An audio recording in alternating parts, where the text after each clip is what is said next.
Tick Tick Boom was about how he thought he was wasting time, and then of course a lot of his friends were dying of AIDS, and you know it was.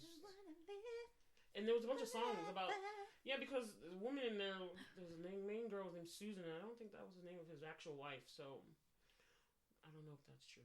But I didn't watch the end. He was with somebody. I did not know that. I remember he was, because I watched a documentary about his life after I watched Rent the first time, and I was like, part of the Rent DVD, or was it something separate? It may have been, because I used to take the DVDs and watch that stuff too. I know you've always been into watching like the behind the scenes. Yeah, I'm a behind the scenes hoe. Have we started? Yeah. Oh, hey! Oh. What's up, everybody? It's your blurred girl, Bola. Your tech-dependent millennial, and we got our tech-savvy one. I'm the Ms. Ike. Whitney. Yeah, Whitney here. Whitney with no... What did we decide to call you? We're going to call you tech-savvy. I don't like that. I like what you said last episode. No tagline. Oh, yeah, Whitney. no tagline Whitney. Okay. So yeah, I think you're actually good. I think I turned up the gain a little bit, so we might be all right. So, peeps, sometime in 2022, hopefully we will upgrade our equipment to allow for 3 or 4 microphones. But right now we're only working with 2, and we have got a special guest star. She's not even a special guest star at this point. Recurring guest. Recurring guest star. Recurring guest. Jane here. So let's clap it up. Clap it up for Jane. Hey. Jane insane in the membrane. Okay. I like that. But yeah, so we got 2 mics, 3 girls. That sounds somehow inappropriate because it sounds it sounds too close to 2 cups. Anyway, Jane, why don't you just say hi? I don't know how many cups. Hello. Thank you for that introduction. That was beautiful. It was impromptu. You made me think of Winifred Sanderson when you just said that. Thank you, Zachary, for that marvelous introduction. I put a spell on you. And now we're gonna say. And now you're mine. You can't stop the things I do. I ain't lying. It's been 300 years down today. Now the witch is back, and there's hell to pay. I put a spell on you, and now you're mine. And then they get into the beat drops and everything. Yay, your solo performance. Yay. Solo. I'm sorry. I just love Hocus Pocus. It's She know all the words. I only know that little chorus part, and that's it. I put a spell on you. Yeah, I know. Your now memory. you're gone. So long. I want it fell on you. See, I don't know that part either. And it was strong. So strong. Your wretched little lies have all been cursed because of all the witches living. I'm the worst. I put a spell on you. Ooh, And now you're mine. Look out. Wow. I do not remember. I only know that one line. I put a spell on you. I only know and like the extra parts. Other parts of the movie I could not quote as well, but it's a song. So like the song stood with me, and I just like, that's my favorite part of the movie. It's the song. All right, so today, guys, we are going to be talking about the movie Promising Young Woman. Woo, and if you haven't seen it, then y'all, you gotta see it. It's on HBO Max now. It is amazing. I've seen it. We watched it just before recording, me, Bola, and Jane, and that was probably about the 4th or 5th time that I watched it. Oh, really? Yeah. Oh, I didn't know you watched it seen it twice, y'all. I saw it in theaters by myself, and I was like, this is amazing. I would have gone with you. Well, that was the issue, is that she was so interested in it at the beginning of the year. Because I remember... I think this was last year, actually. Was it last year? Because I remember we went to Expectation all together, and then you told us you were going to go watch a movie by yourself, and I was like, I didn't really get what the stuff was. I was like, I saw the trailer. Movie, though. No, it wasn't that long ago. Because remember that I also saw by myself the movie with Khaleesi and the guy. Oh, yeah, I never saw that. I need to watch that this season. Not Oscar. Are you talking about Sam Claflin? Yeah. Where he was in the wheelchair? Huh? You talking about Sam Claflin when he was in the wheelchair? I'm talking about the one. No, the Christmas movie that she last did. Christmas, I think. Yeah. Yeah, no, it was definitely Promising Young Woman because I remembered. Because then you came back at me a few weeks later and was like, you need to see this. And I was like, okay, Whitney. And I brushed you off. Has it been that long since it came out? Yeah, it hasn't been that long. It was just last year. What was the actual... I mean, no, that feels like a long time ago. Because I feel like it was probably around summertime, maybe? Yeah. I feel like it was. Anyway, maybe we went to Expectation not in January then. I think we did go to At least I went to Expectation. Yeah, it with was. y'all in It was January, released on January 25th See, so I'm not wrong. of this Yep. year, last year. of 2020. Yep. Okay. That's what it was, because I knew it was like soon after the first of the year, because I know me and the other girls went like before Christmas, and then I wanted all of you to go, so we all went together to Expectation, and you were like, I'm gonna go watch that movie, and then we were like, so you left us early, and Jane and Chad like stayed. And anyway, we all watched. You went and watched that movie by yourself, because I remember. That feels like a different era of time. I know. Oh my gosh. Yeah. It's crazy, right? Yeah. Anyway, but it's been out for a while, and it's gotten a lot of buzz, and honestly, noteworthy, and it deserves all the buzz it got. It certainly deserves it. Yes, it does, y'all. So we're going to get into it and talk about it, and, whatever else we want to do about it. But first, we're going to get into Blerd Out, and because we are good hosts, right, Whitney? That's right. We are going to let our guests blurt out first. Oh, So, wow. Jamie, I get to go first. Wow. Yay! I feel so special. Go ahead, girl. I finally watched The Queen's Gambit. Oh, wow. I don't know. I'm like 2 years late to the You're game. not late, 'cause I haven't seen it at all. I haven't seen it at all. You should see it. I had my mom watching. She was like, "This is amazing." I know. Sorry, what did you think? So it was amazing. Yes! It was beautiful. Yes. Sure, I was not interested. Chess, I was interested. Druggies doing chess, No, I was not interested. I know. That's the thing. I was kind so of turned like off by that, and I was like, I'm done with the but druggie it's not movies. like she was just like. I mean, yes, she was an addict, but it wasn't like her fault necessarily. Yeah. Okay. Yeah, because I mean, it was like a sad like background story. I mean, Yeah. although her character's really interesting, but like, yeah, that was really good, and I love a good anti-hero. But I kind of, yeah, like you do, Jane. I kind of felt the same way that Bola did, where I was just like, I don't feel like watching like a drug addict show. Like, me neither. I was like, done. That's why I never watched it, y'all. But no, it's so like everything. Like it's a period piece, so it's like gorgeous. Just like her fashion alone was amazing. Which period is it, by the way? It's in the 60s. Oh, yeah. Is it British? Because I know she's British. No, it's in America. Oh, yeah. She has an American accent then. Mm-hmm. Oh wow. Yeah. I So thought it was a British piece. it was so good. It was. I think it was not as intense as I thought it would be, which was actually good. Because I was afraid it was going to get really dark. But it did. It got dark, but it wasn't like depressing. Like it was good. Yeah, so I watched that. Have you guys seen the Maid show on No, not yet. That's the one I didn't really That's not particularly yet. have an interest in, though. Yeah, I have a semi-interest. that's also I tend to watch really like depressing shows on Netflix. Jamie, do you need to talk? Like, yeah, so that was really good. That was a beautiful story. It's a movie or a series? It's a series. Okay. But also like female protagonist.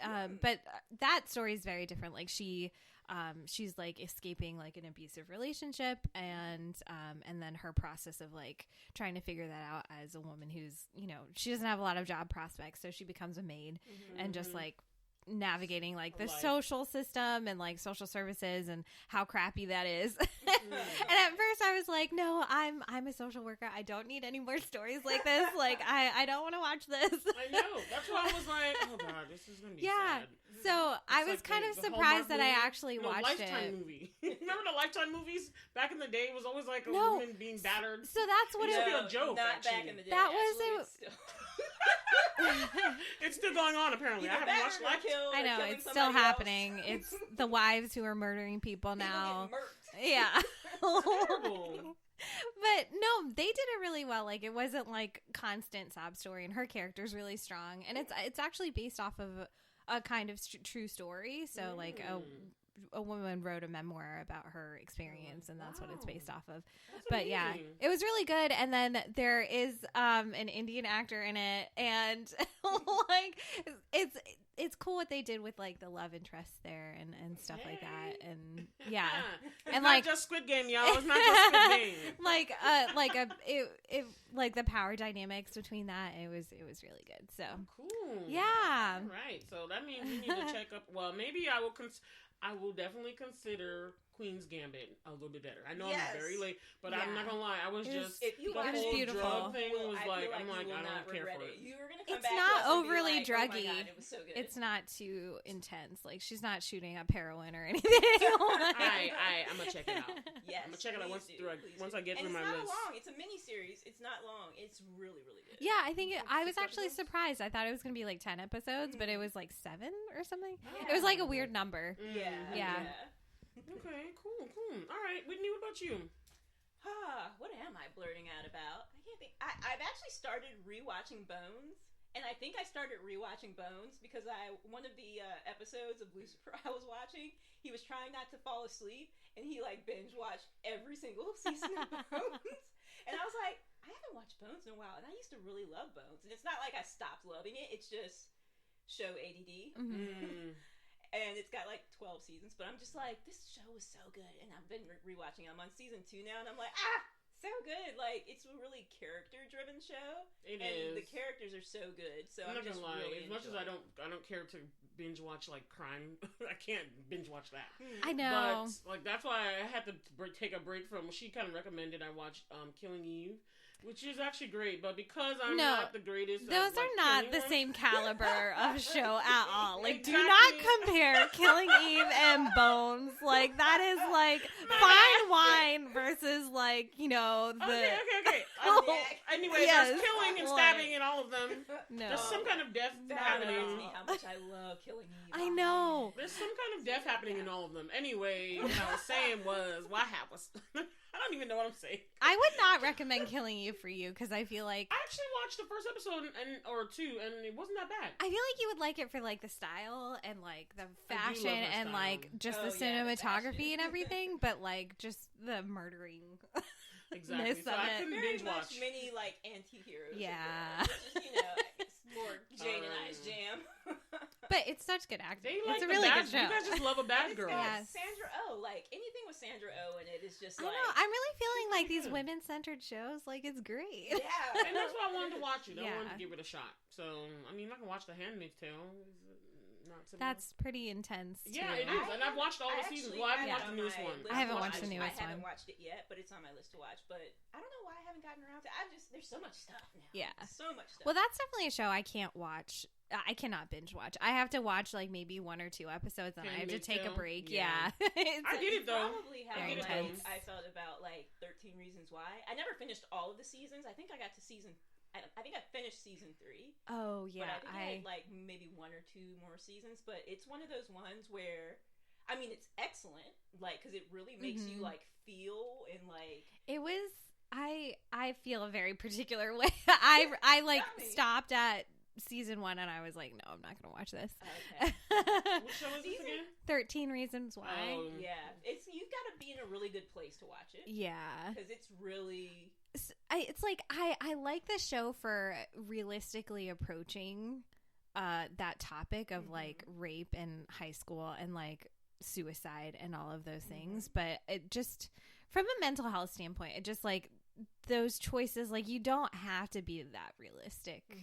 Or in terms of like I think the main thing was spoiler like they very specifically show how she commits suicide. Oh. And generally, like movies, and it's kind of just generally understood that when you depict suicide by like cutting, you don't show how it's actually done. Oh, so people won't learn how to do it. Yeah, so people Oh, won't so learn now- how, and they chose like it was a creative choice that they were like, we're gonna depict this very, very realistically, and so it's just Well, you know, Netflix, they kind of yeah. And Show the actual everything. rape scene was like super graphic. That You're was just, brutal. Like, watching it Yeah. for like your eyes are wide, like, oh my god, this is awful. Yeah, and I kind of understand that choice of like showing that brutality, but I other understood that. shows have approached it differently, and then in the whole time you're watching, I just felt like it's too much. it's too much. Like, what is the purpose of this? Like, if it was to like demonstrate like there was a grander point, and there is like that all of these people are, you know, super damaged. yeah, or like they're at fault and they're the reasons why she committed suicide, but like It was too much. It was too much. And then, like, I guess it continues, and it's just kind of like, why is the story continuing? Like, do we need to make, like, a teen show that's super dramatic and crazy? Season 2. Season 2 was more like, people it getting raped and, no, there wasn't. It was... Oh, wow, really? And the second one in season 2 was, like, super, like, graphic.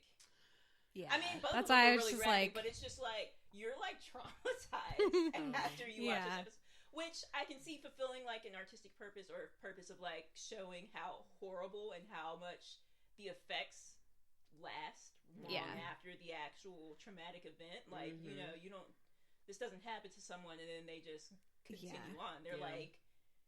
This is like a dark pall over them for like the rest of their lives. Y'all are really like setting a preference, not a preference, a precedent for our tone for our next topic. Yeah, really, but, it does. Well, so I would compare that show to like, did you watch Unbelieved? I have not seen that. I haven't seen that. So that's also about like a girl who's raped, and she's a teenager. But they approach that like so much differently. I mean, obviously, is it better to you? I mean, it's a very different type of show. Like that one's of the perspective of like the investigation and the aftermath and stuff like that. Like this show was very much like exploring their teen lives, and it was a drama about high school and stuff. So I get that, but they approach that. I feel like they did that well. Was it a high school kid that raped a girl in 13? 13 Reasons Why? Yeah, like so another class. Yeah, okay. So a lot of interesting perspectives on this topic. It is. Honestly. Well, anyway, let me blurt out real quick. I know. What's with my blurt out? Okay, go ahead. I can't even remember what I was blurting out about. You said you watched Bones. Oh, Bones. Yeah. And so Bones has been really great rewatching it, but I'm also blurting out about the fact, I can't remember if I mentioned this last episode or not, about the fact that there's going to be a season 2 of Centaurworld. Oh, Lord. Oh, yay! Yes! I'm so excited. I'm happy for you. I think like December 11th. Not the butt cartoon. It was not the butt cartoon. It's not all about butts. There are some fantastic It scenes. looks pretty fun. It looks She's like an kind of acid sold trip. me on it. It looks like an animated little acid kids trip. love butts and farts and stuff like that. I know you need this content, like in between all these intense shows that we watch. Like we need. I'm all for watching like animation, but I'm all for watching animation, but I can't get down with it. But it's really not about like butts all the time. There was like that one episode. And I can't get over it. It's still That's a the weird impression show, I have. But it's like it's wonderful. Like the music is just amazing, and it just really like kind of hits you. I'm sorry, I can't separate the if whole you package want to, for like, me. Pull me into any movie or TV show, like start with the music because that's what. Oh got yeah, me. definitely. Like the first episode when Ryder sung the song to horse, trying to calm the horse down. Bola's nodding along. They got me in horror. Fine in Sinker, and that is before just kind of. Not segueing because we're not going there yet. Bola still has to blur it out, but that kind of is how they got me on Promising Young Woman as well because the music just pulled me in. But we'll talk about that once we actually get into audible sigh. Cue audible sigh. I can get down with the music for anything, but if the visuals and the concept, I just can't get over it. It's not your style. It's not my thing. I can't do Adventure Time. I can't do Steven Universe. I just can't. Both of those. Yeah, I know. I don't understand, but I leave you alone with it. I do not judge you. Like great in like an epic fantasy type thing. Well, actually, I don't judge you. Is more of like an epic fantasy because it's like the world building in Adventure Time is just amazing. I'm gonna blur it out now. I don't mean to interrupt. I'm gonna blur it out now. I know. Okay, go ahead. It's time to cut you off. You're spiraling into because I know you love them. I'm like, I'm gonna blur it out now. Okay, so I'm. Are the crystal gems. Go, Bola. Okay, go ahead. Okay, so I'm blurting out about two things. One, I watched this film on Netflix called Passing. Have any of you heard about it? That's on my list. It's Rebecca. I think it's Rebecca Hall. Is the she's an actress, but she's directed this, and it stars Ruth Negga, who's a British. I want to say Irish actress, and Tessa Thompson. Yeah, we all know. Yeah, and it's an interesting topic because it's kind of away from what we're talking about, but it is about two women. But it's about the story of two women who can pass for white in the 1920s in America, and how they used to grow up together. They were like friends, and then they separated, of course, and one chose to pass for white, and the other one didn't. And so they meet again as the one who didn't is pretending to pass for white just so she can go to a nicer area to get her black son some stuff, and then they see each other. And then stuff happens, and it's very interesting because it's shot in black and white. It's even shot in shot in black and white. It's very artistic. It's shot in like 4:3, so it's very boxy, and all that was of course a choice that the it was to talk about labels and boxing people, and I just honestly this goes beyond colorism to me. Almost is like when you think of people passing and the fact that they had to choose this, you understand was like survival instincts, but it struck me because for me as a black woman, I can't pass for white but I would never want to. Like that idea to me blows my mind. It's like, why would you want to be white? No offense to white people, but why would you want to be white is what I think. As a black person. I understand that too. I would not want to either, but also I did not grow up in the 20s or the 50s or 60s where that might have been like like you said, a survival mechanism. Yeah, but it's not even that. It's like you're denying your whole self. Like when you pass for white, like in the movie, the one that did that, she had to forsake everyone she knew. Like she could not get in touch with her family. Everything. Bella Thorne acting. We talked earlier. I don't know if it was another episode or if it was just another time about how frustrated I was with Twilight because Bella Thorne was going to be like, you know what? F my family. Bite me. I'll never see them again. Make them believe I was dead. And I was like, you bitch. What? I did not know there was that much.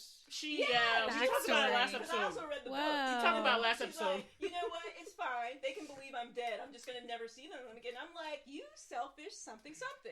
Because, like, your dad is already, like, trying to... Oh, you're talking about her character. I thought you were talking about the actress Bella Thorne. That's what I thought. I was so confused. Was her name Thorne in Twilight? No. Her last name wasn't Thorne.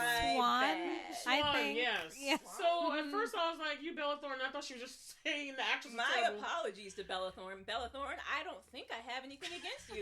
I'm actually not sure what you've been in, so that might not be true, but I don't think I have anything against you. Have you ever seen the Disney Channel shows with Zendaya? That was like the first one she did called Shake It Up. Nope. Have you ever seen The Duff? Yes. She's the hot girl in The Duff. I can't remember anyone except for the Duff and the love interest of the Duff. But anyway, I don't even know why I know her name. I know her name because she's always in the. She's also like known in for having tabloids OnlyFans or something. And like because she's not been able to get like really good acting roles. Like her and Zendaya's futures went totally different ways, and so now for her to make money, she does OnlyFans. Hey, I'm not gonna hate on anybody for their choices they made to get by in this world. Chick can make thousands of dollars in one day. That's what she wants to do, showing her body to strangers. That's what she wants to do. My bad, Bella Thorne. I have nothing against you. Wasn't that familiar with you. So Bella Swan was the character's name in Twilight. Bella Swan is a something. Okay, so you don't like... She's talking about how Bella... The selfishness of, like, the horror and, like, trauma that you would cause your family because you just don't care. I'm just going to run off with this vampire boy and not give Whitney, let's bring you in. Let's bring you in. Because we did talk about this last Passing, episode. That sounds like a great was movie. A great film. Honestly, it was so interesting because it's, like, a lot of these... But I understand why she did it. It was so that the character, like, anybody back then did it because... of how black people were perceived. So to me, it was like watching it was interesting, but it was also like an affront to my sensibilities because I'm very pro-black, very I'm African as well. So it's like I'm very like African. I'm very dark skinned. I bought a painting with a black lady on it. Her skin's so black and obsidian black. I love it. I'm just blackity black, okay? And I was like, it's an affront to me. I was like, why would you darkness? The blacker the berry, the sweeter the juice. Okay. I can't remember the me neither. That's all I remember. It's from Hairspray. Anyway, but it was an affront to me. Yeah, that's the song.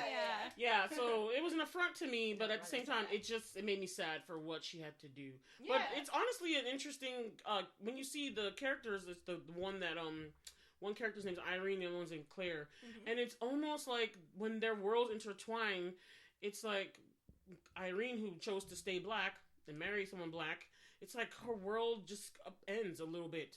her within herself, she just becomes very insecure that now this person is like brought back into the blackness, and because she's so fair-skinned and everyone loves her and she's so charming, it almost makes her feel some kind of way when I'm like, what are you talking about, Irene? You have the best thing and you chose to stay with your people. It's very interesting. I really recommend people watch it. It's like a slow, steady thing, but it's very interesting, not very long. It has a twist at the end that I want to tell you all about, but it made me think. Like, I really had to go watch something because I couldn't understand what happened in the end. But once I did, I was like, man, this is very interesting. And I will say this last point is the main reason why Rebecca Hall did it, and she's a white British actress who has her mother's American. So she found out that her great-great-grandfather, I think, had done this. He had passed for white. So there is African American in her family somewhere. And when she had discovered this, and then she had read this book, this is based off a book by a person who could also pass for white, but she chose not to as well. The actual writer of the book, called Passing.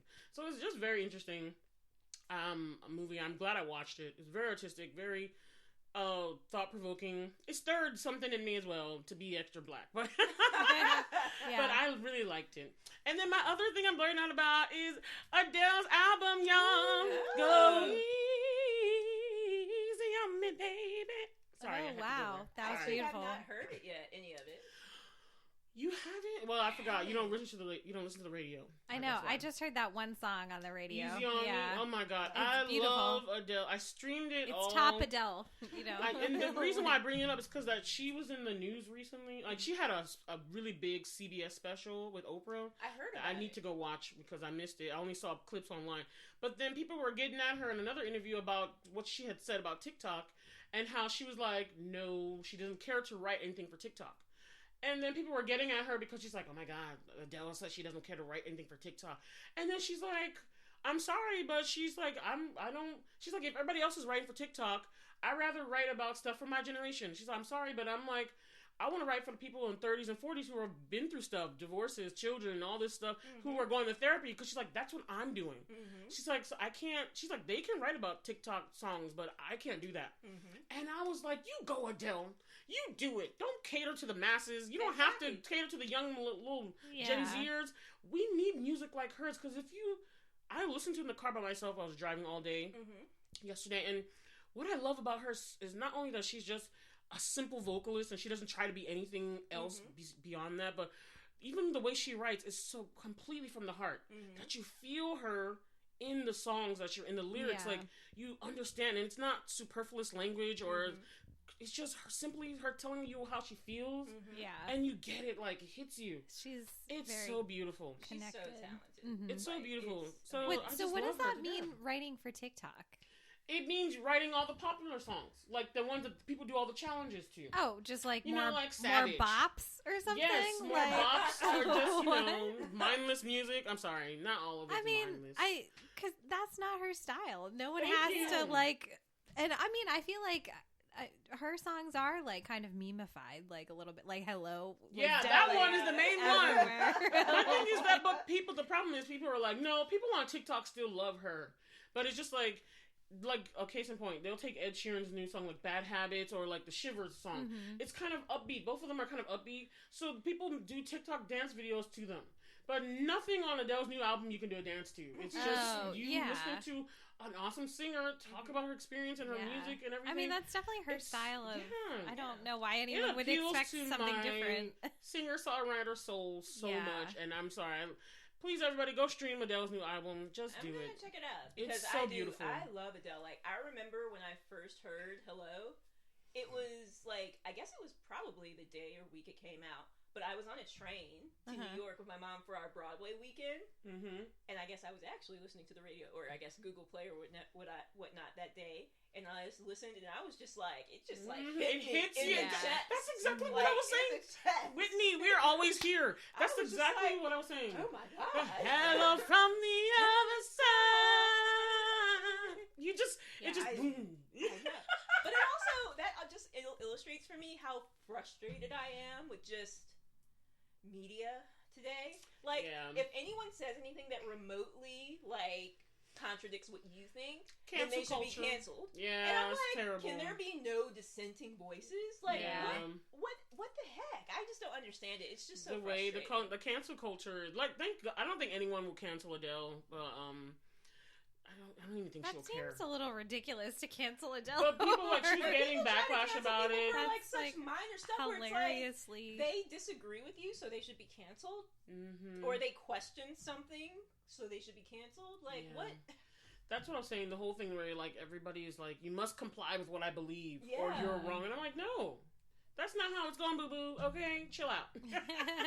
Anyway, those are my 2 blurred outs. I would recommend watching Passing on Netflix. That's where you can stream it, guys. And Adele's album is anywhere you listen to music.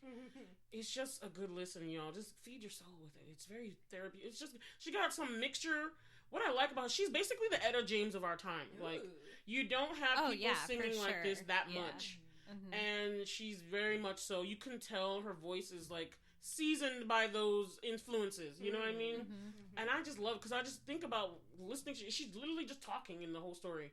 The only other person I know does that is Taylor Swift. However, she has some negative stuff going on with her right now. What's going on with Taylor Swift? Well, basically, people are like with the new song she's come out with this breakup song or something, where she's talking, I don't know, she's talking about one of her exes, and everyone has apparently figured out that it is Jake Gyllenhaal and John Mayer, and so now they've both been getting death threats from the Swifties, which is like her. Yeah, they have, and it's actually been making national news. I've heard about it. So I mean, I don't think it's really her fault. I agree. Yeah, so it's, you know what's this is the thing, people blame her all the time though. So it's a time-honored tradition for singers to sing about their crappy exes. Yeah. I mean, like Taylor Swift is notorious for like singing about her boyfriends and everyone, and she's got a string of just very high-profile boyfriends. That's what I'm saying.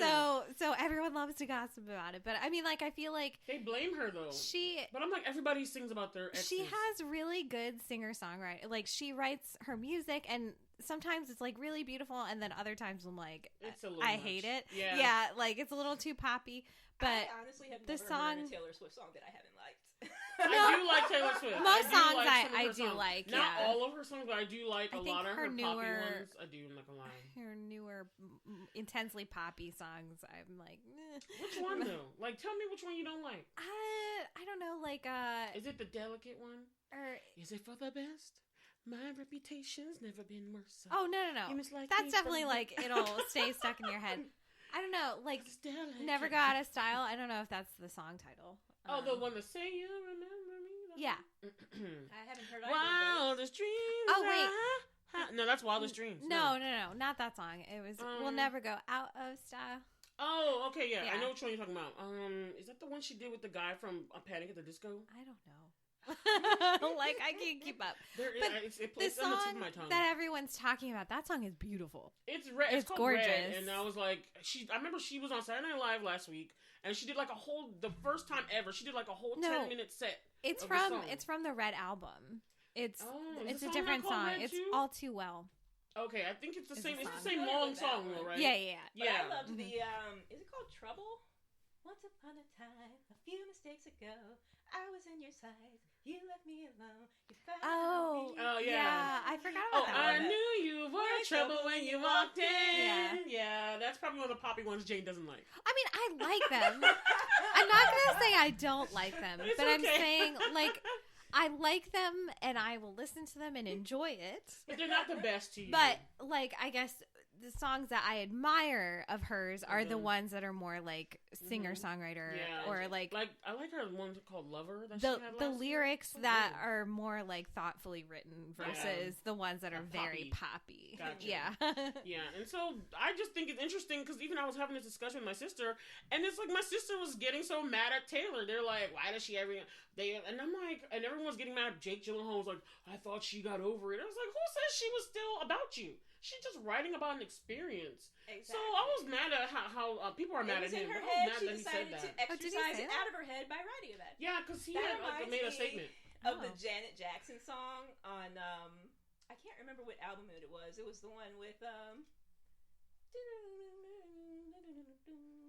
sorry, I don't know either. But anyway, it had Charlie something on it. I think she was a country singer. She was like, "Clouds, these are my clouds." And it's like, oh, I bet you think the song is about you. Oh. But then it was the one she sampled that, and it was ha ha hoo. Thought she got her money, greedy mother. Try to have your cake and eat it too. Mm-hmm. Yes, that. I know son of a gun. Yes, son of a gun. Mm-hmm. Because it's like this is a time-honored tradition. People always sing about, I bet you think the song is about you. Or, you're so vain. That's the part. That's the rest of it. Yeah. But it's like, I was just mad that he commented like that. Especially like country artists. This is like always what happens. They talk about their exes. Yeah. Like, get over it, people. I mean, honestly, every these song's people, about somebody. And But these people who made the death threats, they just needed an excuse. Someone who's that unhinged didn't need the song. Yeah, they that's just were a little looking for something crazy. to point their crazy at. I will say this last point, and then we're going to move on to our main topic, but on the news, it did say that somebody had sent John Mayer a DM telling him that he should go kill himself and die and stuff. And John Mayer actually responded to him. He's like, excuse me, do you really think that? The person was shocked and they were like, oh my God. Oh, no, I'm sorry. I don't really want you to die. I just was saying that because, I mean, yeah, so I think it was weird that he actually talked to the person and responded like, you really want me to die over this Taylor Swift song? I feel like when people I dated can her like be 10 years ago? so much more hateful nowadays just Yeah, but because they're just you just following have the the trend. anonymity of the Yeah. internet. But they and think she should like rein her people, and I'm like, how can an artist be she responsible for all can't these people's control actions? what people do. Exactly. I That's just don't a see little it. ridiculous. No control over these people. Yeah. And she's not like, well, I haven't heard the song, but I seriously doubt that in her song she's like, She don't mention them. No, but no. People are like, or proposing people that are like, I the- think the people are characteristics noticing make them think that the they know who it creepiness is. of these older actor men that were dating her, and at the time she was like 19, 20. Mm-hmm. And That's what so I'm saying. She's it was just just bringing a stuff little back up. And it's just well, like, no, I mean, I think what she's doing is really powerful because, I mean, she's trying to get control over, I don't know if you've been following, like, her masters. Yep. And so she's re-releasing these songs, and so that's why everyone's, like, revisiting everything. And so, Yeah, but I so mean, I'm it's not really gonna lie. powerful, like, she's re-releasing and has control over her own music, Yeah, so. I'm not gonna lie, I thought he was, Yeah. I thought it was like Jake Gyllenhaal's like And thing was people really want to shady. now come at her for that. I feel like this is really tying into our kind of theme for November about how people really want to jump on women for taking taking back ownership and like agency for themselves. And as soon as we do, then some people have something to say. Exactly. Perfect segue, Whitney. Thank you. I couldn't have cued it better myself. So now we're gonna get into our movie, as we know, Promising Young Woman. So first we're gonna start with what? First impressions. All right. Who wants to go first? I will start because I already hinted at it. They pulled me in from the moment that I heard the classical version of Britney Spears' Toxic. Yeah, me too. On the trailer. I was second like, that. oh my God. Yeah. This is like, oh my God, it's fire. It is fire. Okay, what about you? I think, First impression. well, side note, like segue, like just that song "Toxic" has so many iterations. Oh my God. Yes, And I it's love just it. like, I even love though the Glee version it's too. Me too. a Britney song, you like when it first It's came Britney, out, bitch. like like, but it will like last forever. That's one of our really good songs. Like Toxic is will, like I can't hate it. Like Taylor Swift, I've got to say, I have never heard a Britney Spears song that I didn't like. That is true. I didn't like one of her newer ones about threesomes or something. I actually liked that song. 1, 2, 3 years, something in between. I was like, all right, baby. Now you're pandering, chick. Now you're pandering. That's what I was like, nah. They're so catchy. Anyway, They're okay, catchy. back to your first impression. Yeah, no, for me it was the music, and definitely like I was excited. I like Carey Mulligan, so Yeah, she's a very good British actress and, And does it's an American just- accent very convincingly. yeah. And oddly, I was not as, like, I know you guys were really familiar with her. The only other time I have ever seen Carey Mulligan that I know of is in a Doctor Who episode. She was in the one with the Weeping Angels. I don't even really know what I know her from before this You guys movie. ever watched An Education? Yeah, so Or, there's An and Education, then she Great was in- Gatsby. She was in Great Gatsby. I haven't seen that still. What? Yeah, That's actually really good. Really? Okay. And I liked it. I don't know. She's just had like small roles all over the place, but Yeah, and then there was one that once she got nominated for she was in one of the British period pieces too, besides Education, because that was one of them. And then I watched Suffragette. I just end up watching a lot of her one. British stuff, so I've seen her in a lot of things. She's just a quality actress. Yeah, there was something called On Chesil. Sally Sparrow from Doctor Who. On Chesil Beach. On Chesil Beach, was that her? No, that was that was Saoirse Ronan. Saoirse Ronan, yeah, I love Saoirse Ronan. I can never remember how to pronounce her first name. I know. Saoirse. I'm glad you did it first because I was struggling in my brain. Once I learned, I got it. That's my thing. Like, you guys know I'm good. Once I learned the language, I would have had to put phonetically on my note. And I think it's funny because every time she goes on a talk show, she naturally the hosts are like, how do you pronounce your name? That also reminds me of this comedian that I've seen some clips from on YouTube, and her name is I think it's Aisha B. Yeah, Ainsling. Yeah, Aisling B. I love her too, and she's also Irish. It's just Irish names. Not Aisha. I think it's pronounced. Is it Ashley?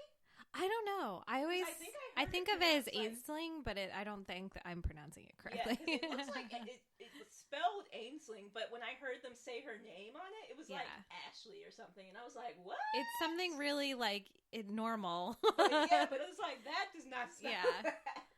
But it's just so interesting how, other cultures or languages or whatnot, maybe it's Gaelic or whatever, just the way the words come together is this is not what I would have. Yeah. Well, it's because we're approaching it with our American English way of reading it. Name? Saoirse. Saoirse. I can't do a good Irish accent. Saoirse Ronan. Oh, so it's Irish. She's Irish. She's Irish. See, that makes sense because Ainsling or Ashley, I think she's also Irish. She's Irish. So have you guys ever seen the movie Drive or Dig?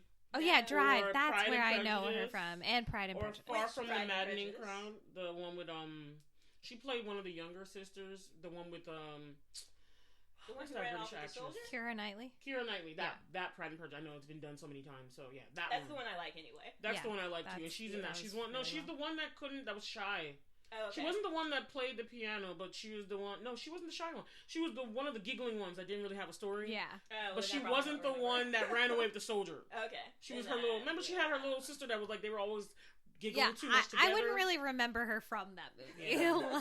I didn't even realize that was her. I think she's in Northanger Abbey too. Again, I like to watch British period. Yeah, me too. I watched Northanger Abbey. Anyway, okay. So my impression, I just have one word. And I really thought about this word. I hope I'm using it right. But Oh wow! The word I would have for this show is this movie is subversive. Ooh. Because this movie subverts what you think. Yes. Bring out that master's education. Snap it up. But this movie kind of subverts what you think of as the traditional first you think it's gonna be by the trailer you think it's gonna be some kind of slasher flick or something. I don't know. I just thought she was going to be killing people in it. It was definitely going to be that revenge. Yes, and then it subverts what the revenge movie is. Yeah. I really think that she is killing these people that she's targeting. All especially the impressions. I love that shot where she's eating the donut, yes! and it's the jelly, and you think it's blood. You think she killed the first guy. So that's what I'm saying. This movie, in so many ways, it subverts what you think, your expectations of what you think is going to happen. Sometimes it plays like a pop girly film, and then it goes left real quick. Yeah, it's very intentional. I love it because they use these poppy colors, these pinks. And anyway, it's intentional. Very girly. It was intentional. Yeah. It was intentional. And I also love the fact this isn't so much subversive, or maybe it is.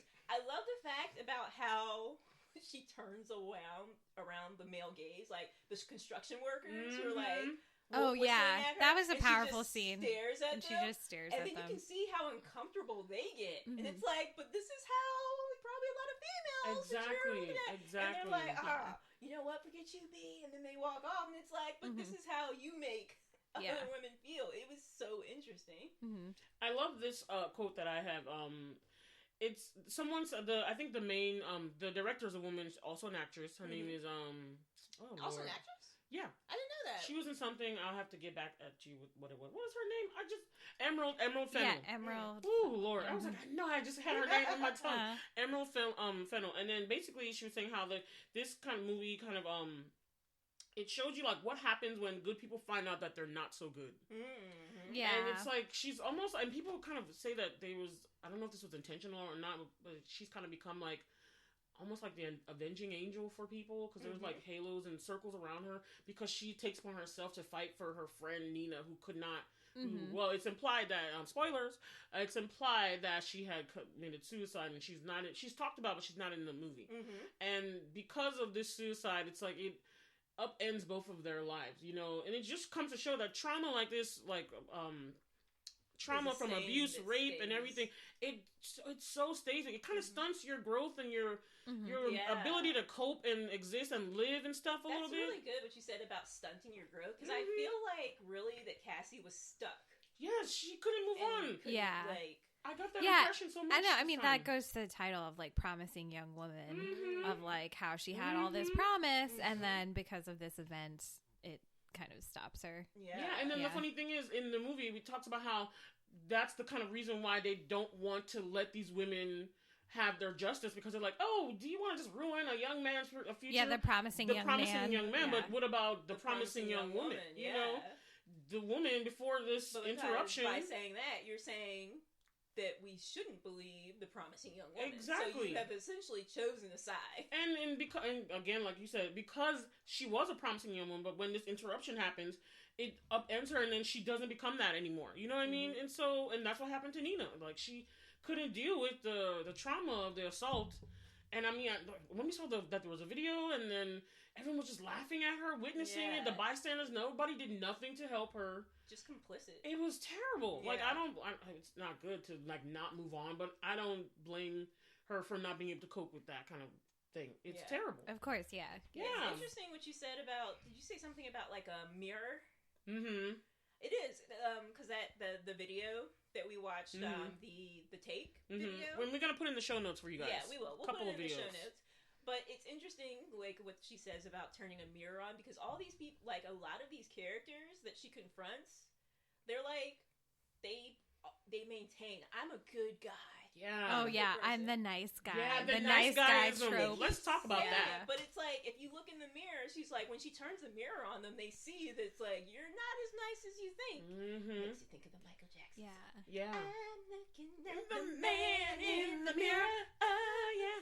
I'm asking him to change his ways. Oh, yeah. I don't know the rest of it. If you want to make the world a better place, better look at yourself and make a change. I'm sorry, we move around different parts. I know. Oh, wow. Okay. Sorry, Jane. We do that sometimes. We were feeling that song because it's so much so true. I can see you. That's though. a You good were song. singing a little bit. Yeah. I can't remember lyrics like you guys. I'm just like, yeah, change. Oh, that was funny, Jane. Yes. But it does. It makes you look, and then I think it's even funny that they had specifically casted a bunch of people who have played nice people in the past. The comedic actors. actors. Guys were like people we've seen them always really play good, likable guys who always play the good guys. And like the actresses, like what was her name? Not Marissa. This is why I have notes on this and I couldn't remember. Like her old friend Madison. Oh, Allison Brie. Yeah. Who, like, everybody knows her, the nice girl from Community. Yeah. Yeah. Like, casting all of these, like, likable actresses and actors, but they're, like, she flips it because they're actually not not great characters, or they were somehow complicit in what happened to Nina. And then the one person who, like, the actor who is usually known for being the villain, Alfred Molina, yeah, he's the only one that was good, truly repentant. Yeah. And so she spares him her vengeance. But he's like, you look at him and you would think villain. He's not the good one. Plus, he's the lawyer. Yeah. Also, like, that scene was done really well because, like, you see her trepidation or like what she expected to happen, and like he kept like subversive. He was subverting her expectations. Yes. And like she was afraid, like he grabs a hold of her arm and she's like afraid. Yeah. But then he's just like so repentant begging he for realized forgiveness. he did something I wrong. love that. But that's one thing that was interesting because you see her in all these situations and I'm like, girl, you are a woman, but it's like these are men. Like any one of these people could have like raped you or killed you because you're alone with these dudes. So like every night that she went out to do this, she was like taking her life into her hands. Honestly, true. But it's I don't know if it was me, but it's almost like Cassie. I don't know if it's because of what happened to her. One with Cassie. So let's just put that out there for everyone. With Cassie, who's the main character played by Carey Mulligan, for her it's almost like it's the death because she wasn't there for any of it, which is another reason why she feels guilty because she wasn't there when the stuff was happening to her friend. Because then she definitely would have made sure her friend wasn't taken by any dude. But at the same time, it's almost like the death of her friend, the aftermath. Like she tried to take care of her, she tried to bring her back, but it's just like it was eating at her until she couldn't take it anymore and she left. And it was like her death is really what's affecting her, making her so hard. You know what I mean? And so it's almost like she had gotten this thick skin around her. I feel like if any of them tried something, she would have killed them anyway. I really do. Because I was like, this girl is just like, she just didn't care. When she tried to get, after she got the second woman, taking her job, you saw that the guy was just yelling at her as she's sitting at the car. She just got out, took a crowbar to his car. Yeah, exactly, I think that was a really important scene because, like, at first, like, they subvert our expectations where, like, she's not murdering them, and so then we're like, oh, okay, so she's just, like, doing this vigilante justice that we kind of stand behind. Like, she's not doing anything illegal or whatever. But then, like, there is violence in her, and she is, like, deeply broken. And it was like, I feel like that was the only way she could, like, get it out, really. Yeah. Was that moment, just like, I'm going to hit up this guy's car. When I showed this movie to my mom, I was like, Mom, this movie is excellent. And she was like, okay. She was like, yeah, Whitney, it was a really good movie, but I'm actually just really upset about the fact that nobody did anything when you could clearly see that something is wrong with this girl. Like, clearly... That was kind of one of my takeaways. It was just kind of like... Now, I was like, did she not tell her parents about what happened to her, Nina? Or she just thinks Nina killed herself? I think, well, because like, in the end, they kind of knew, like... You know, because they were talking about how they thought she had gotten better. She was doing so much better. So it was like very obvious, like, you know, they knew. So do you think your mom is mad that somebody didn't do anything for Nina or somebody didn't do anything for Cassie? It's mad that nobody did anything for Cassie because nobody could do anything for Nina. Cassie tried to do something for Nina. There was just nothing. Everything was against her. Outbroke her. She couldn't come back from it. But my mom was mad about the fact that no one did anything. I think she specifically meant her parents. About Cassie. Because, like, when you saw the dad talking to the police officers about she was getting better, it's like, then you knew that she wasn't good. And you didn't try to, like, hey, put her in some therapy or something. She was really upset about that fact. I'm glad I watched it the second time. Because I remember the first time I watched it, I was actually kind of upset. And I was like, I don't like this movie. Or, like, I really didn't like the ending and stuff. And I really, it was but that's what makes the movie good is, like, you think about it and, like, you examine, like, why didn't I like that? And it was subversive thing. Yeah, so it's you want to think that she's gonna get the comeuppance. Because it's like it literally is a revenge movie, but it's not like revengey in the way Kill Bill and all that stuff is, which has like a male gaze because it's always like it's the girl fighting and killing. But no, this is her revenge, and it's very much women centered. She's not revengey with a knife. She's just doing or a sword or a gun or anything. But you think she's gonna make it, and then it turns on to like, oh, let's be real. She's a woman of her size, and this guy is on top of her, and she wants to carve. He's trying to defend himself. He's gonna kill her. So it's like they subvert your thinking, and then you're like, wow, that really happened. Yeah, well, I think it was what made me upset was kind of like this, just the sadness of like in the end, it's like for her to get her power back, she has to die. Yeah, spoiler. Like I remember thinking she planned this. I remember when I first watched, and I'm not gonna lie, when I was watching this. When the first time, I was just like, what is this that Whitney dragged me to? I was like, okay, I'm looking at this, and I'm like, where is this movie going? Because I was like, is this a rom-com? Well, again, because I imagined something totally different. Even the vibe in the beginning was totally different. I was like, oh, she's about to kill some folks, get these dudes. That's what I was expecting. And then the end is what's made me, like, pop. I was like, oh my God, this movie's awesome. Yeah. So I had the reverse reaction, but, what was I saying? You said you had the reverse reaction to the ending. Yes.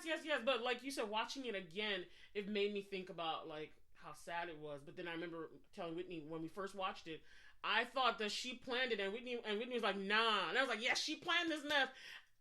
To me, it's like she had a plan in place. No, she did have a plan. Had a contingency in place. She had a backup. She wanted to die, but I think I'm not sure.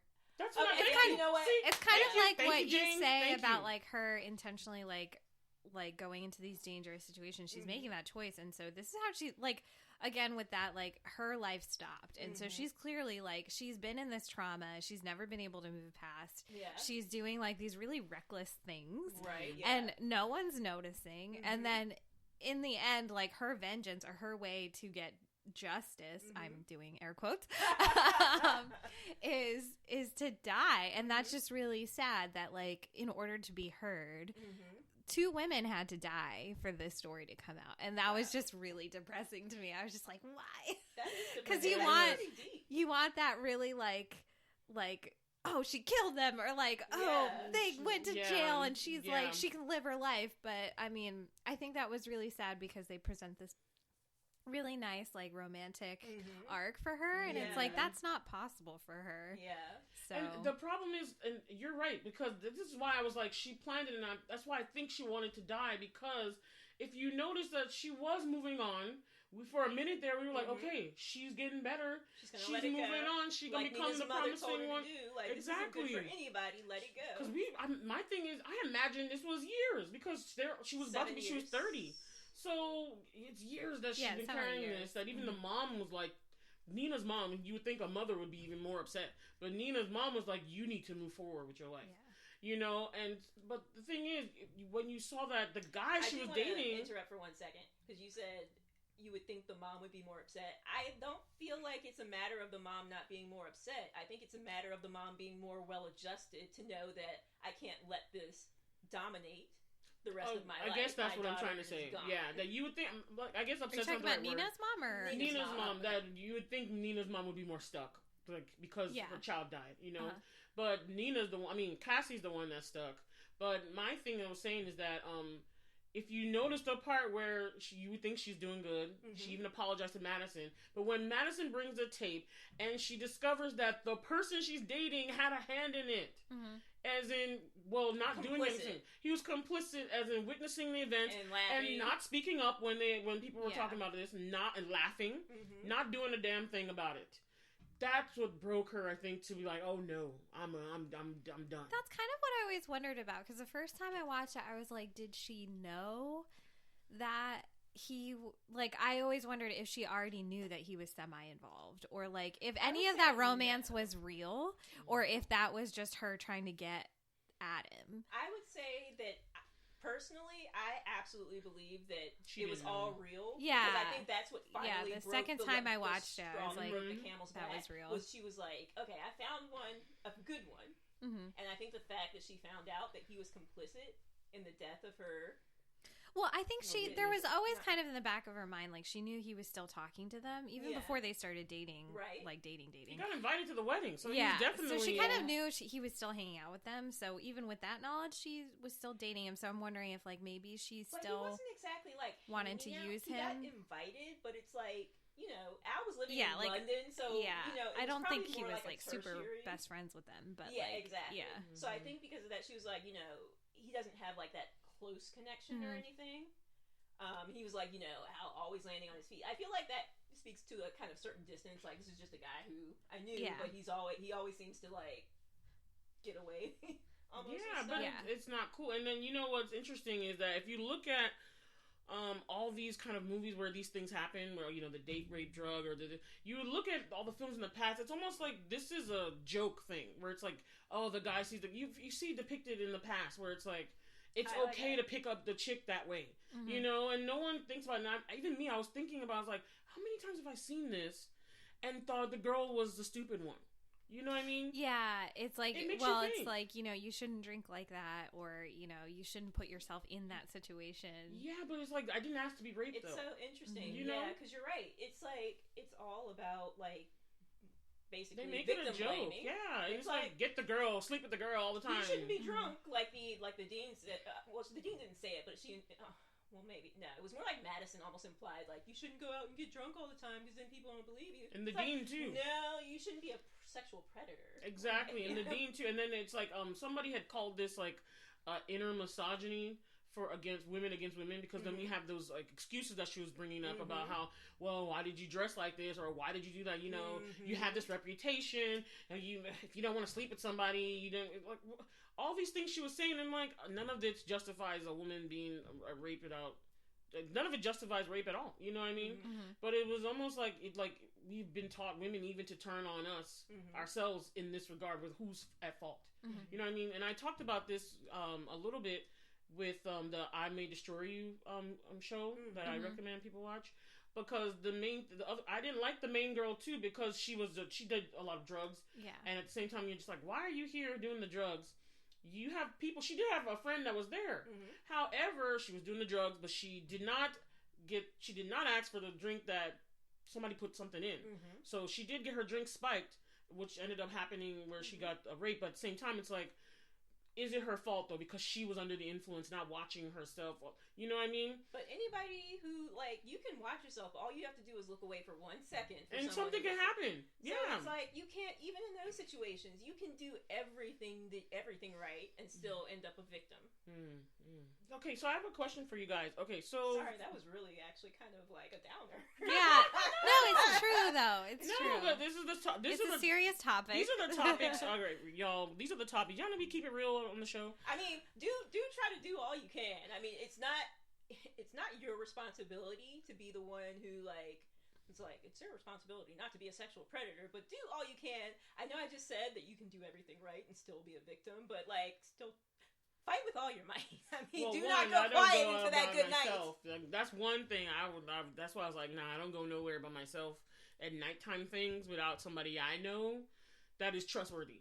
So, because even in the show I was mentioning, she had a guy friend there who was supposed to be trustworthy, and then we find out later on that he was like, I want to go sleep with this other chick.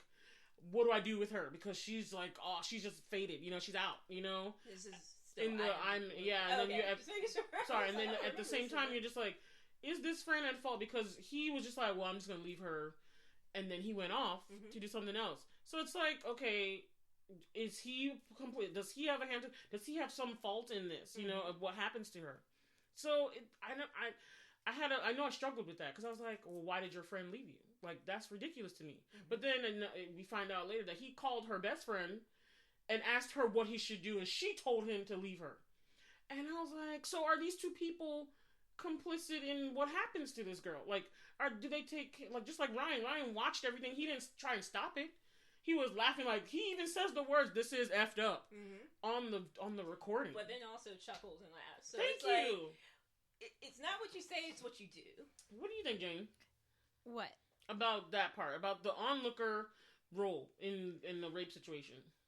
Well, no, yeah, I think that it's definitely, like, he's not a good guy. Like, because the whole time you're like, well, he's a nice guy. Like, it goes back to that nice guy thing, and then, like, they have that whole arc of being, you know, in love, and he's being really cute and funny. But then that happens. But I like that they chose to, like, cement it even further with that scene with the police officer. Yeah. Because it's, like, that's kind of the test. Because I still feel like people can still, like, rationalize in their heads, like, oh, well, he was a kid. Like, again, like, he was a kid. He wasn't doing it. Right. He was just, like, he was there. And, you know, what can he do? Or whatever. But, like, but then he, like, actively, like, lied to the police. Yeah, and it's like, obstructed justice. Your ex-girlfriend, like, went missing, and you know where she went, but you're not at all concerned. And you just go on living your life after that. Like, he goes to the wedding. I agree. That cemented him as not a good guy. He could perhaps have been forgiven for the thing then. He wasn't the one who raped or taped it. It was not a sign of a good person. The fact that he, like, stuck around and watched it all and was, like, laughing in the video, that's not good. But, you know, you don't judge someone for the worst thing that they've done. We were more. Yeah. Why do you want to witness that? Like, no, that's definitely, like, very wrong that he did that. And, like, he was culpable. So many like, stories of guys doing that. They'll see the stuff and they just witness it. I'm like, why would you want to witness this? You could have forgiven him because, like, Jordan, the lawyer, was forgiven because he actually was guilty. Well, that's the thing. I think that's... I'm sorry. Yeah, no, go. That was notable because he was the only one who actually asked for forgiveness. And then, like, Bo Burnham's character, like, he... Like, even when he is accused and she shows him the video and it's, like, very clear, like, you were there. Your voice is here. And then he lashes out and says a really awful thing to her about being a failure. And it was just like, this is who you truly are. Yeah. It goes back to, again, where this is showing what people that think are the nice guy, people that think they're the good guys. Maybe you're not so good. Thinking back to that scene, I probably still, in my mind, could have forgiven him as a character. As, people say things they don't mean. Yeah, he was definitely, freaked out. But when the cop came, and he lied about not knowing where, that, like you said, that's what cemented it. The other things, you could have been like, there was a traumatic event. He could have told her everything. He could have told the cop everything. He was young. Maybe he didn't know. Maybe he was afraid to go to the cops or something. You could, but if he felt some guilt, okay. No, I'm talking about he could have just told the cop. I'm still talking about the fact that and then these situations where someone finds themselves in because people are traumatized themselves. I also remember this show I watched called One Mississippi about Tig Notaro. Well, it's not. It's like a fictionalization about Tig Notaro, this lesbian comedian. And she was apparently, I don't know if this is actually true or if it was just a fictional thing for the show. But she was molested by her step-grandfather. In the show? Or in the show. Oh. I don't know in real life, because it was supposed to be based on her life, so I don't know. It may have been true. But her brother, she has a brother in the show, and the brother, at one point, she tells her story, because she's like a podcast. And she's telling her story of all this stuff that happens. And her stepfather is listening to it because it was his dad that did it, which is awkward. And then her brother's also listening to it, and her brother at that point has this girlfriend, and she looks and she was like, "Did you know about this? Did you not do it?" He's like, "I didn't know," but you can see he's like, "I feel like I probably did." And then at one point he's like crying and he's telling Tig, he was like, "I'm so sorry." She was like, "No, you were 9 years old. You were molested too. The fact that he would do that." And he did it. He didn't remember?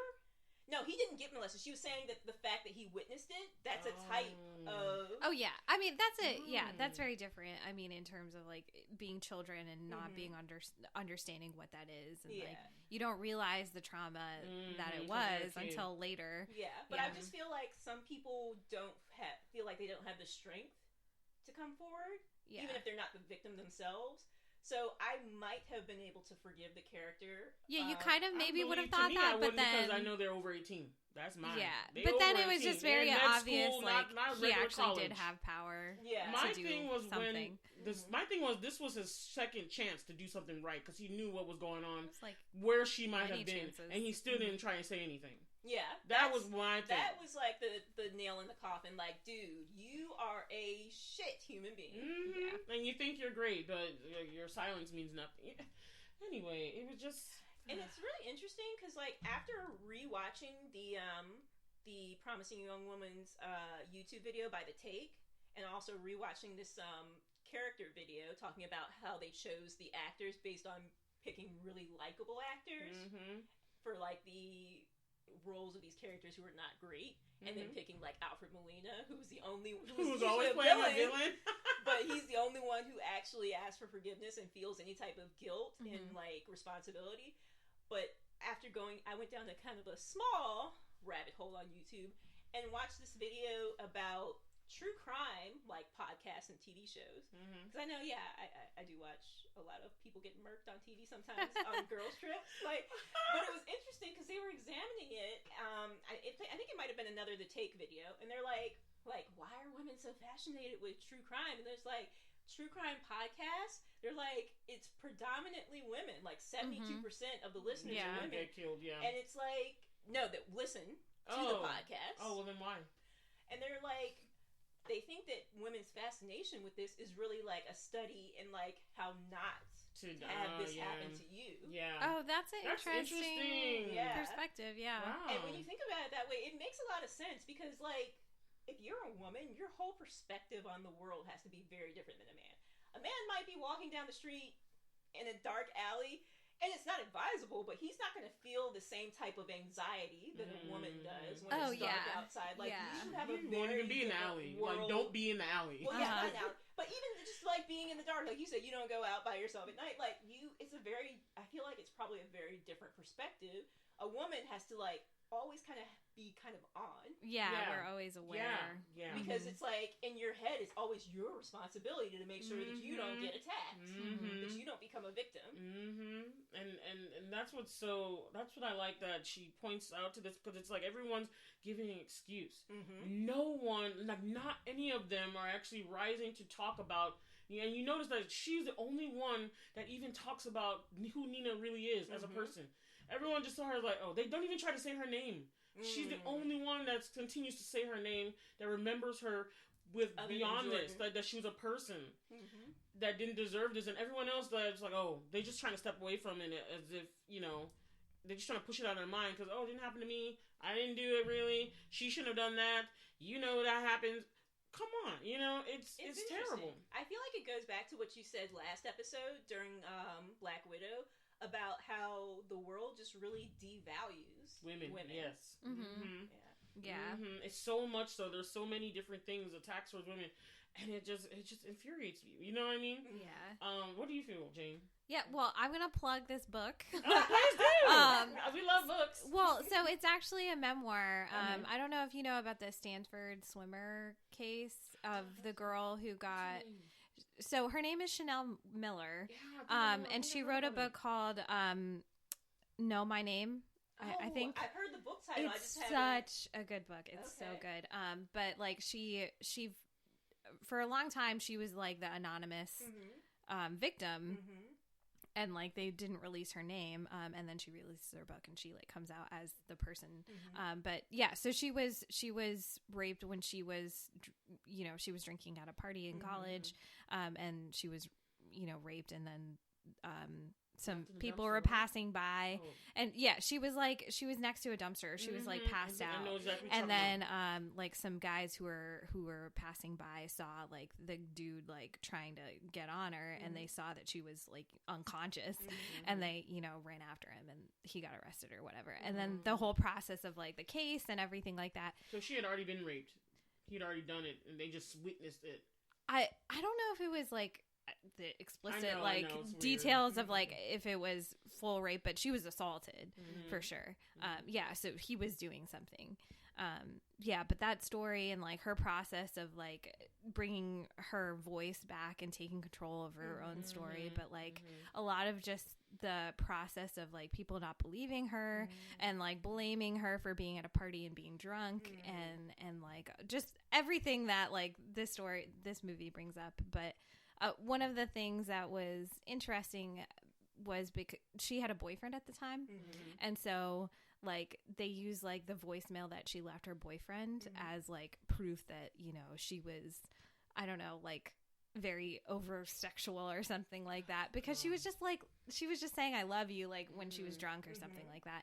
And like the fact that she had a boyfriend made her more believable, because like she wouldn't choose to cheat on her boyfriend with this like young man, which is ridiculous, because it's like whether or not she has a boyfriend, like that doesn't make a difference, but that like made her more believable, and like just various things that were awful about her case. But the book is really great because she talks about like how like that whole process and everything, and being able to take her voice back, and she's like a really good writer and just beautiful writer. Yeah, we'll have to plug that information. Yeah, we'll put it in the show notes. Yeah. But that's interesting because like what you said about that also reminded me when you said about like making it more believable. The same YouTube video about like true crime podcasts, they were talking about how only like 12% of like police force in the United States and or like prosecutors are women, so that like affects how these cases go, the investigation is done, because these male colleagues have a lot of them might have a tendency to dismiss. She talked a lot about her experience of like talking to the police afterwards and stuff like that, and like just being questioned a lot, and like no one really told her what happened, so she didn't even realize what happened until like the press stories came out. She didn't realize she was raped? No, because she was passed out, and then she wakes up in the hospital, and all she knows is that she was drinking and she was at a party with her sister, and she's not even a student of Stanford. She had already graduated. She was just going to a party with her sister. So she wakes up in the hospital, and she doesn't know what's happened. Spike her drink? Is that what happened? No, she was drinking to the point of passing out. But yeah, so like the police don't even tell her, and then she doesn't even find out, and it's just like that whole process was awful. I can't imagine what that was like. You know what I wanted to bring up about the revenge movie again, because the whole take about how even when we see the female revenge movie, it's always about the woman going after the guy and just ending the guy's life or anything. Mm-hmm. But I like how, again, this movie subverts that, where it just kind of shows that he might not have gotten put in for Nina's murder, but he got put in for Cassie, because he did do that. Yeah. And it kind of just shows that, you know what, we need to be like honest and expose these people for what they're actually doing than just having, you know, Kill Bill where you just go and slice his head. That does nothing to show what kind of person, you know what I mean? Like, I like that they're saying we need to be honest and expose these people for what they really are doing. You know what I mean? That's really interesting that you said that, because it makes me think about when I was watching the movie, and you know, Al's the one who raped Nina, and he's also the one who killed Cassie. Yes, but he insisted he was a great guy. I think his name Joe was the one who filmed the rape of Nina, and he was the one who's like, okay, we need to go get rid of Cassie's body, and was like so callous about it. He's definitely the driver of like bad choices. Yes. And it's interesting how quickly he came up with the idea. Al's sitting on the bed next to Cassie's body crying, and he's like, dude, why is the stripper dead? And then like Joe tells him, it's not your fault, dude. And he's like, it kind of seems like it is. He's like, just how quick it is? Yeah. Yeah, I think the first time I watched that, it was just a really weird scene because it's like almost like funny. It is. I found it funny because it's like, I feel like it is. But it's also, I feel like it speaks to how women are devalued. Because his friend, he's like, he's clearly killed this chick, but he's like, it's not your fault. Like, and it takes him like 2 seconds to flip from like... And essentially, it's almost like a type of... shocked. I feel like it's almost a type of male entitlement. Like, he's quick to believe it because it's like, just women are just not valued as highly. He's like, it's not your fault, so we're just gonna get rid of the body. And I'm not gonna lie, I don't want to get racy with it, but it's also, to me, it's like, it's white male entitlement, because it happens in even other situations. Like with the new Rittenhouse case, where, you know, he's just crying when he clearly did something bad, and he was in his right mind. He took a gun to a protest, and I was like, what do you think is gonna happen when you take a gun to a protest? Like, and then he killed some people trying to defend himself. Those are tears not because you're sorry. Those are tears because you're sorry for yourself. Like, you're sad about what is going to happen to you. So exactly, but then he gets off as usual. And he's even got a job now. Like, people are giving him jobs. I'm just like... Honestly, it's like you're expunged. It's like you're entitled to this freedom. About and I'm like, that, really? And I didn't watch any of the court case, but I only read one article. And looking at what was said in the Kavanaugh article... did the same thing, by the way. I feel like it wasn't so cut and dry. I feel like he was culpable. It was complex. Yeah. It was definitely complex. They said he went to the thing with a med kit and a gun. And the fact that he went with a med kit, I think he did have the intention of helping. But this is what happens with people who don't have the type of mindset. You have to be like, if you have a gun, you have to have the type of mindset to not like panic and start shooting people. Yes. Like, and he was 17. He was too young to be able to make the decision. Why was he allowed to even do this? Like, he shouldn't have had the gun. But he did. He decided. My thing is, what I don't like about this whole thing is that what they are doing and what constantly happens, especially with white male, and it plays into this conversation too with those guys. It's like, they don't have to face consequences for the action. That's my main problem. Yeah, I think they get to get off scot-free. And that's like that white male entitlement. It's like, you don't want to face the consequence of what you've actually done. And that's not, I mean, it's unfair, but it's like, everybody else faces consequences, even for when they don't do things. So it's like, why should you get off? And when you clearly did something right, even in the House of Justice, you clearly did something wrong. You know what I mean? You killed some people. Even if it was an accident, but you killed them, you know? So I was just like, I don't know. But like these guys too, it's like, we're just going to hide her body, we'll get rid of it, do whatever they did, they burned it. And it was just like, so you're not going to face the consequence again for killing another woman when you did you know? It irritated me so bad. And that's that was my main thing, is that they feel like they're entitled to get out of that. get out of facing responsibility, accountability, I think paying for what they've done. that's what also bugged me the first time I watched it, because I was like so annoyed about the ending, and then I was like, that so quickly, that could have not worked at all. Like that could have gone so many different ways, like wrong. Like the text might have not gotten through. Like I mean, Movie obviously Magic made that happen. Yeah, obviously. Like, can you do scheduled text? I know, I don't know what that is. What if but... the timing didn't right?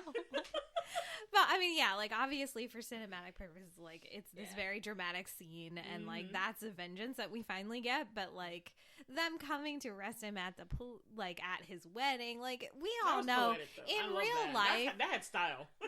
Yeah, I know that was beautiful. That was my favorite part. Like of the in whole real movie. life, what makes me sad is just like that probably wouldn't have. I don't know. There's so many factors that wouldn't make that if she had tried ending to do it herself, realistic. if like anybody else had tried to do this whole plan, it would not have like fallen together like that. I think that's what you're saying. Well, like, I mean, like two dead girls then. Yeah, and I mean, nobody getting I'm caught. not trying to argue about like movies being unrealistic, because all who knows if he actually got convicted, but they had enough like motive and exposure because they had the video, they had the thing that she sent to Jordan, so they had enough to arrest him. Yeah, without that they wouldn't have. But like, I don't know where I was going with my train of thought. Yeah, I mean, that wasn't necessarily a criticism of the movie. It was just kind of like my thought process of how like depressing just in general this is. Remember, because the like video, the take video, Emerald was talking about how originally that she wrote it to end right after they burned her body, and it was just going to end there. But then she was like, yeah, you want that vengeance. So it was really good in terms of like a story arc to have that ending, but then it just made me think like in real life, like they would have burned her body and nobody would have found out. Even when there are videos, it's like people like take apart the videos or like just like even when you're presented with all of these facts, it's still not. Some people still don't get what they deserve. And I feel like still going back to the devaluing part, or like maybe just the privilege thing. Like I feel like Al might have had the possibility to be not as bad of a human being if it weren't for outside influence. Like Joe, he told him, he was like, "This isn't your fault." Well, no, he did murder her though. Like he did, I think that's a powerful, like a 2 minute, like the fact that they showed like the whole suffocation scene. Yeah, and it's like it takes 2 his minutes. his anger and his like rage and then at that her. last part where he was just like, Emerald like said she did that on purpose because she had learned from her father or somebody that it takes about 2 minutes to suffocate somebody. So she wanted to make sure we clued into that, so that we would not have any doubt that this person's not a good person. I'm not talking about that part. Yeah, obviously he had the intention to kill her, but I'm talking about the remorse part. I feel like he would have been more prone to remorse if it weren't for like outside influences. I feel like, so I guess what I'm saying is, I feel like society tells these young men that you don't have to be responsible. This isn't your fault.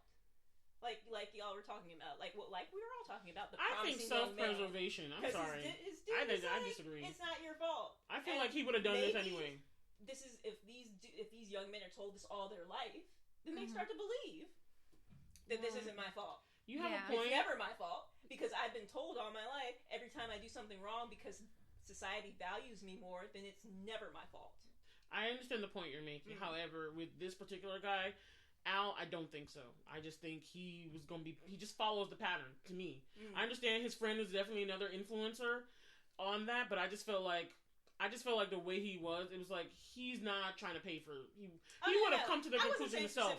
I was just saying that I feel like constant in general, like that mindset. No, I get you. That. I just think he would have tried to figure out something himself to get out of it. Like if Joe wasn't there, he would have figured out something else. Like I just feel like he's that person, because he didn't want to pay for it the first time.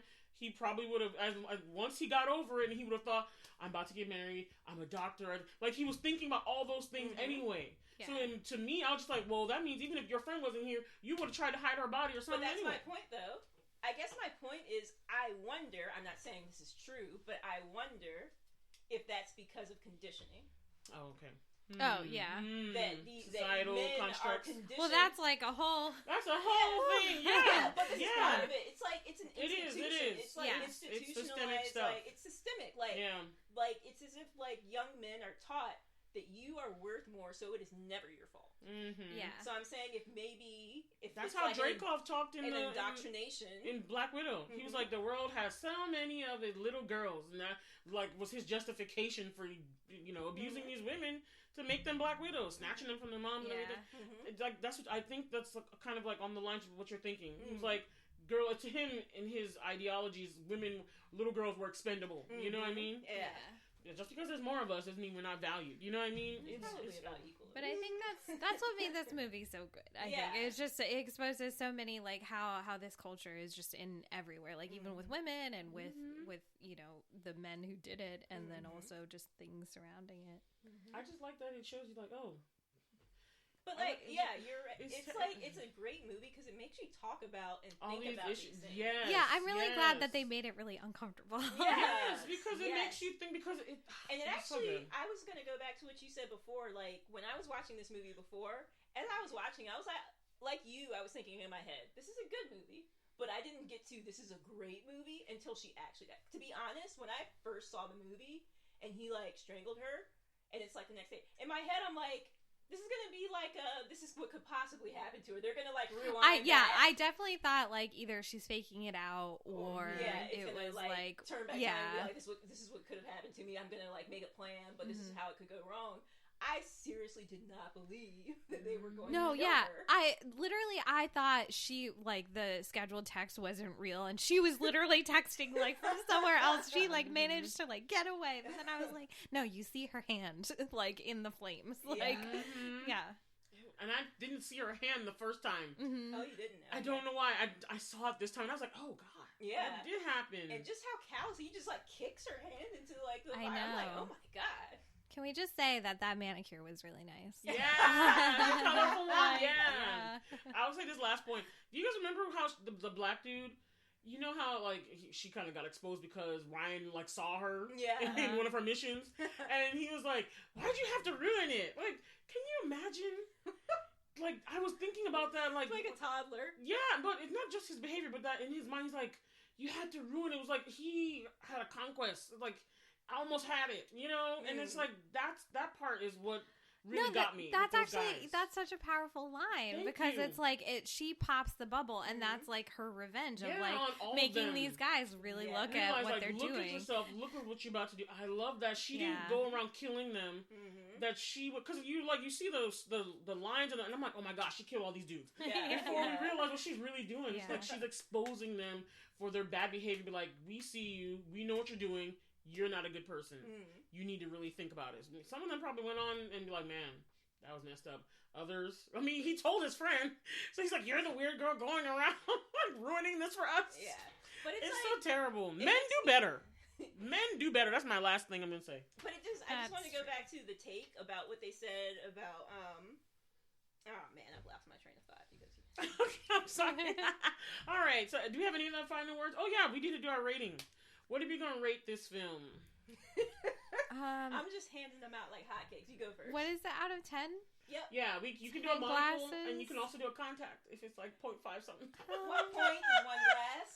The contact is fine. Glasses. Oh my If gosh. it's half a point, then it's a monocle. If it's a tenth of a point. Basically, you should only do in half points. It's just that when we average the points, if it ended up like last time, it ended up being like 9.25. Because it's like, I definitely feel like this was really good, but I'm never going to give a movie. I feel like it's really hard to get a perfect score. It was definitely like a... critical.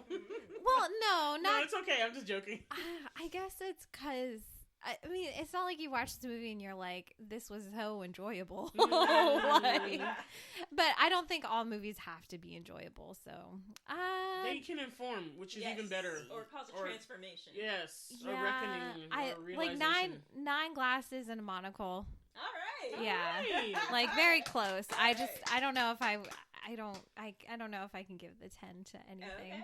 Okay. So. I'm with you, and I'm actually going to just say a full 9 glasses. That's what my thing was, because like you said, it's not like, oh my god, it's a 10. But I wanted to it was close enough for me because of what it has to say. So I gave it a full 9 monocles. I mean, damn. I gave it a full 9 glasses. Sorry, y'all. I just wanted to say monocle, I guess. I know. 9 is for like me, and Jane is 9 glasses and a monocle, and I'm just 9 glasses. And Whitney, you're the last one? All right. Well, I'm giving them out like hotcakes. Hey. Because I'm giving it 10 glasses. And I believe you're actually averaging it now, because we can do an average with 3 people. Oh, man. The average actually comes out pretty even. It comes out to 9 glasses and a monocle. Hey, all right. I thought we were going to have some contact lenses, but no. All right, guys. So, Jane, we just want to thank you again for coming on and Thanks talking for with us about having this. me. I like having these conversations. Dealing with our singing and everything. We love you. Very entertaining. You're awesome. All right, guys. So that is it from us. Again, we want you guys to go ahead and watch.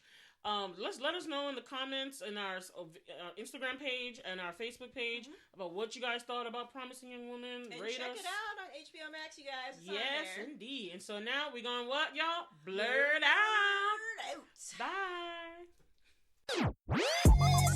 Thanks for listening to our podcast. Please subscribe to our show on whatever podcast listening app you use and share the show with other Blerds and non-Blerd family and friends. And if you like our episode, please rate and review us on iTunes. The intro and outro music is Twilight by Caption. You can find them on SoundCloud, the username Caption, spelled CAPSHUN. The show notes are by Bola, Hanson, and the audio engineering is by Whitney Booker. And you can contact us by email at blerdtalkbw@gmail.com. And also, don't forget to get social, you guys. You can find us on our social media at Instagram and Twitter, with our @handle being @blerdtalkbw. And we've got our individual things going on too, y'all. So you can find me, your Blerd Fashionista, on Instagram and Twitter at BolaStoryB. That's B with 2 E's like the insect. And I've got my own personal YouTube channel, just Bola Sade. That's BOLASHADE. D as in dog, E as in elephant. And this is Whitney. You can find me at my company, Luminavi Studios.